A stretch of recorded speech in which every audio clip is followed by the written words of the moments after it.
Adakah prosedur menegangkan faraj itu sakit?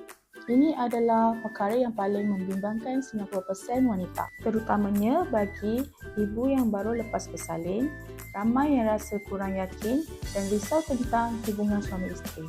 Sebenarnya ini adalah kebimbangan semua wanita sebelum membuat keputusan untuk menjalani rawatan ini. Namun dengan keadaan moden yang sekarang, sebelum prosedur dijalankan, pelanggan akan diberikan bius supaya tidak akan rasa sakit sama sekali. Selepas prosedur mungkin akan berasa sedikit sengal dan ketat dalam beberapa hari, tapi ia akan berangsur hilang apabila badan semakin pulih.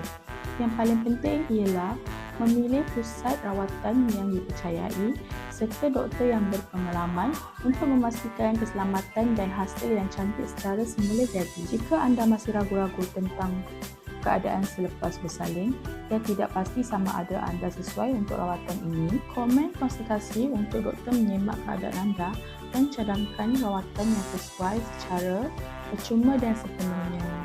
Maka kami akan bantu menilai keadaan, memberikan nasihat rawatan yang sesuai dan menjawab semua persoalan anda dengan percuma.